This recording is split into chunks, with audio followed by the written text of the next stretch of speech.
Hey, what's up, guys? Ratsmah from Team Templestorm here, and I'm here to review the Week 2 card releases of League of Explorers. So let's get right into it. And it looks like I actually forgot. I forgot to review two cards from the first week, so we'll start with those.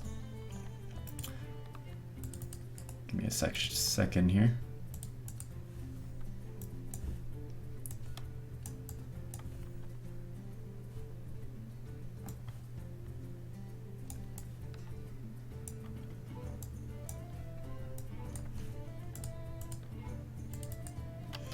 Alright, so the first card, this is from week 1, is Explorer's Hat, and it's the Hunter only card. I really like what Blizzard has done with Hunter, with the past two expansions, with TGT and LoE. Hunter, usually a class that you draft, and also you see this in Constructed as well.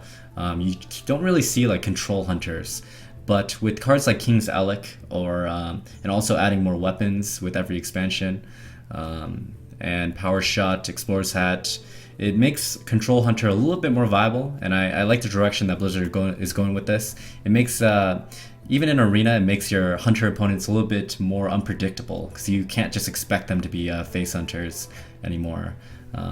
So why Explorer's Hat is such a good Hunter card is because what Hunter classes like Hunter, Warrior, Priest really struggle with is having weak AoE and also not having the ability to make good trades. So if you get a bad trade on you with one of those classes, generally you'll suffer because you can't deal with things with 1 health or 2 health without expending more resources with dealing with those cards, which is why those classes are.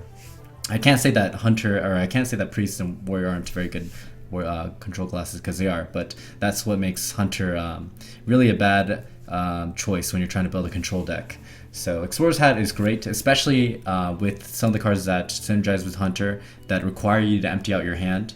Now you can empty out your hand, but still get more cards back into your hand just by playing your cards in the right order. Something like Explorer's Hat, you can sack the minion that you want to that has the hat on it before you play one of the cards that give you the buff for having an empty hand as Hunter. Things like Quick Shot, or the 1-drop that has the Inspire that deals more damage if you have an empty hand. The 4/4 that is buffed up to 7/7 when you have an empty hand. So it's a pretty good card, and it helps you recover, and also helps you have the option of making better board trades if you ever get the chance to dictate a trade yourself as Hunter in Arena. So I think it's pretty good. Definitely a good design to it. Forgotten Torch is the second card we missed for our week 1 review. Forgotten Torch is an interesting card because I didn't think that mages needed more spells or removal, but apparently they do.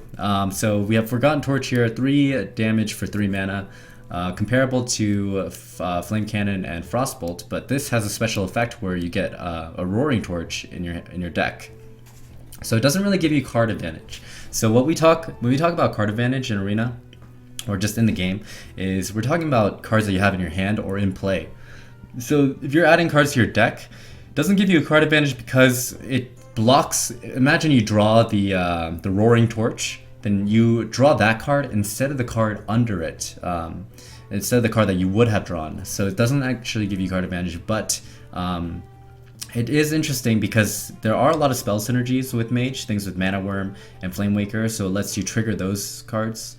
And also, you don't get any spells for turn 3. So if you want to play on curve and also add the ability to maybe get a tempo play later on in the future, so like a 3-mana Fireball, which is what the Roaring Torch is.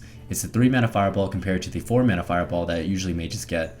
So it does fill that special slot where you don't have a spell on 3, where you have a lot on 2 and 4 with Flame Cannon, Frostbolt, and also Polymorph and Fireball.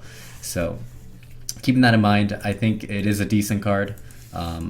Depending on how much early game removal you have, and you don't want to overdo this as Mage in Arena, I think it can be a very good pick, but generally not stellar.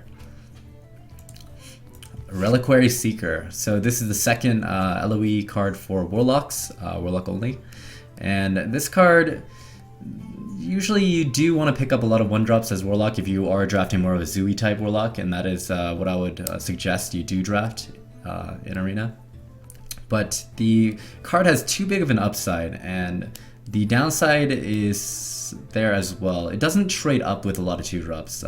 Generally, the reason why you want to draft 1-drops is so you can get that early lead as Warlock, and with that early lead, you can get even more tempo in the future in the mid game, in the late game, by using Power Overwhelming or Soulfire to help make trades with your little guys. But this doesn't really trade up. If it's a 2-1, it's a pretty big difference because it trades up with half the 2-drops that you will see in Arena with 2-mana 3/2s. And the Battlecry, usually if you have 6 other minions on board, then you've already won. It doesn't really matter if you have this Reliquary Seeker or not. So, also keep in mind that it is a rare card, and there are a lot of good rare cards, especially for Warlock out there. So, I would probably rate this a little bit below average. Tunnel Trog. Shaman sucks. Alright, Shaman sucks in Arena. A lot of people would put it at like second worst, right next to Warrior being the worst class in Arena.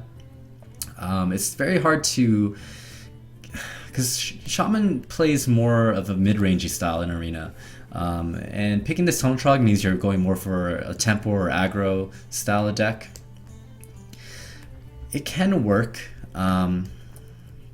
But I'd say you want to keep this card for Constructed. I know a lot of people are complaining about this card in Constructed because it's so overpowered and it kind of just wins games. But unless you have the deck built for it, you have a lot of Overload cards and you have an aggressive Shaman deck, I don't think it'll work out too well. But also at the same time, the 1-mana 1/3 stat line is not so bad, since a lot of people are picking 1-drops that, you know, are 2/1s, and also 2-drops that are 2/3s are a little bit more popular. So if you do have a means to get that Overload, maybe you can get a free trade onto your opponent's 2-drop, which would be a lot better than trading up with a 1-drop. So depending on the synergies that you have with your Shaman deck, I think it can be anywhere between a slightly below average card to a great card. So just keep that in mind. And the second legendary for LoE, Brand Bronzebeard. So stat lines that are very important for 3-drops is that it wants to kill 2-drops for free. And the more important stat is the 4 health. This does not mean that 3-mana 1/4s are good. 3-mana 1/4s suck. 3-mana 2/4s are really good because they do kill half the 2-drops for free, 3/2s, and also it creates like a standstill with 2-mana 2/3s. So you're not necessarily trading down, but also your opponent will have a hard time trading up, playing on curve. Which also allows you to maybe get use out of your Battlecry. And because it's a card where the 3-mana 2/4 stat line is okay, and the card effect is just a positive thing for you, I think it's a great card. Comparing it to a lot of legendaries, I'm not so sure, but if you need some early game and you get this legendary offered to you, then maybe it is the right pick for you, for your deck. Fierce Monkey. So this is the second Warrior card, and this is definitely what Warrior needs in Arena, is good class minions. That's what Warrior lacks. They don't really need spells, they already have weapons. What you need is good class minions, and this is a 3-mana 3/4, which is possibly the, arguably the best stat line for 3-drops. Comparable to things like Spider Tank, also Dark Cultist. It is a little bit worse than Dark Cultist, but what Warrior suffers from in Arena is being the victim of bad trades. Usually, if you are a Warrior and you're faced up against a 2-1-on-1, and you have like a 3/2 for your 2-drop, then you usually are in a position where you lose the game. You need a Cruel Task or Fiery War Axe, you're in a lot of trouble. So Fierce Monkey is not only there to clean up these small drops because of the body of the card, but also it's a taunt. So if you are subject to bad trades, the taunt will affect the board trades, and it's pretty important for Warrior to be able to affect board trades, even indirectly with things like taunt. So great card, and I would definitely put it up there as a valued pick. Unnerved Raptors. So the 3-mana 3/4 stat line we just talked about is great. This card has a great effect. Battlecry, choose a friendly minion and gain a copy of its Death Rattle effect. just purely an upside, unless you have Anabar Ambusher, which could be a downside, but you usually, with cards with battle cries and cards that could have cards with effects that could be bad, things like Wailing Soul, usually they are good. And this is the common misconception about Wailing Soul, because you feel like you're going to silence your own board, and usually you're silencing off buffs. But you got to keep in mind that you're the one who plays it, and you're the one who chooses when to play it. So if you do have something bad to copy, then you can choose not to play the Unearthed Raptor, and hopefully you'll have another option to play for that turn instead of the Unearthed Raptor. So it's just a really good statted 3-drop with a positive effect. It's a great card. Great card. Tomb Spider. So I've actually never picked this card in Arena, and I've maybe played 20 or 30 runs since week 2 has been out. And Tomb Spider, I've not been impressed. The problem with Tomb Spider is it trades down very easily. It trades down with 2-drops, which is a big tempo loss, and also it gets killed for free by other 4-drops, and it is a 4-drop itself, so that's a big problem. So it's always a tempo loss, and discovering a beast generally is not very reliable. It's not like a lot of the other discover cards where you can discover like spells or weapons. It's just a minion beast, which on average beast cards are unless you get a legendary, are not very good. So it's hard to say. If you're playing a class, once again, that plays slowly, and I talked about this in the first video, and you want to gain card advantage throughout the course of the game, classes like Mage, or if you have a really fast deck and you just need to add a little bit more late game, this kind of fills the slot of late game, so you can refill your hand instead of playing something big on board. You can just do something more with your mana if you have extra mana left over, like play the beast that you get through the Discover mechanic of Tomb Spider. So generally not a very good card. I can't tell you what kind of deck to pick it in, but probably a deck that doesn't mind a tempo loss. Things with good classes with good recovery mechanisms. Mage would be ideal.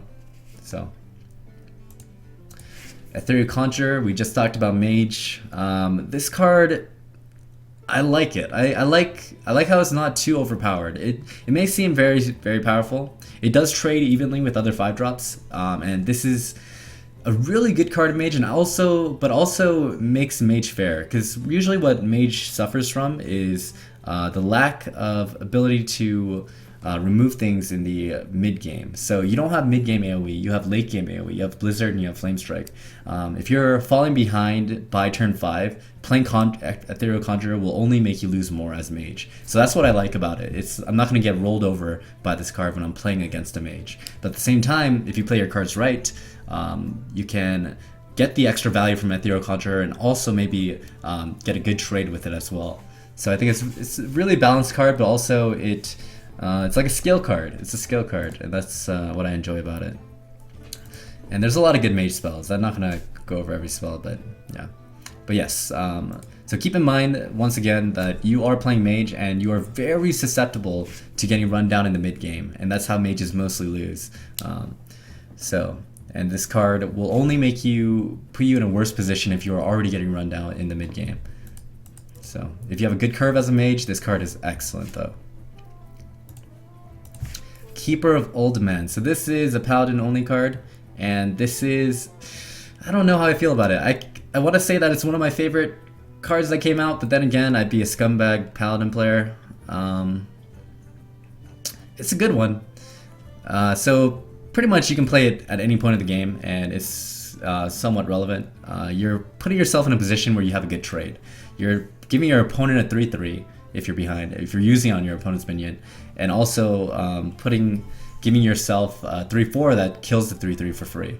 Also, you can compare this card to Dark Iron Dwarf. So if you have 1/1s on the board, which is very easy for Paladins to get 1/1s on the board, you're setting that minion's damage to 3 like a Dark Iron Dwarf, and also you can set it to trade. Because keep in mind, it's not a polymorph effect, it's a set or a change effect. So you're not removing the ability for your minion to attack after it gets this 3/3 buff or debuff, whatever the situation may be. You're not removing its ability to attack after you use it. So a lot of flexibility with this card, and I think it's a cool design. So Excavated Evil. It's the priest removal card, and generally with priest, your opponents aren't really playing around Light Bomb because it's the epic card, and usually you'll see them set things above 2 health just to play around Holy Nova because that's a common card. With the Excavated Evil, you can really catch your opponents off guard, and don't be set off too much with the shuffle this card into your opponent's deck effect. Well, you're not giving your opponent card advantage, and we talked about this in the first video again. Card advantage is what you have in your hand or on board. So those are your cards. Your opponent is drawing this card instead of the card they would have drawn, so it's not that big of a deal. It is a great spell, and I think you can catch your opponents off guard as priest, and this is what you really need in priest, is the ability to recover well, and something like Excavated Evil will can definitely make that happen. So I think it's a good card. And the final card for week 2 of LoE is Mounted Raptor. It's a druid only card, and it's a 3-mana 3/2. Summon a random 1-cost minion for its death rattle. You can compare this card to Harvest Golem, which is a 3-mana 2/3, summon a 2/1. Very often 1-drops are 2/1s, or somewhere around a 2/1. So how is this card good or bad, or better or worse than Harvest Golem? As long as it's put in a position where it could trade up, because it has more damage than the Harvest Golem, I think it's good. So if you have more of an aggressive druid deck, then it is a little bit better. But at the same time, it is a 3-drop that's hard to remove because of the death rattle, and this is why things like Haunted Creeper and Harvest Golem and Platter Shredder are so good in Arena. It's because they're hard to remove, and they give you board presence, which allows you to dictate trades, and that's what wins games in Arena. So, I mean, you could keep in mind that it is better in faster decks, but also it's just not going to make that big of a deal. Overall, it's just a great card. And definitely my favorite for week 2 of LoE. And that pretty much wraps up all the cards for the second week. Hope you guys enjoyed it. I'm Ratsmah from Team Templestorm. You can check out my Twitch at twitch.tv/Ratsmah. And yeah, have fun playing Arena, guys.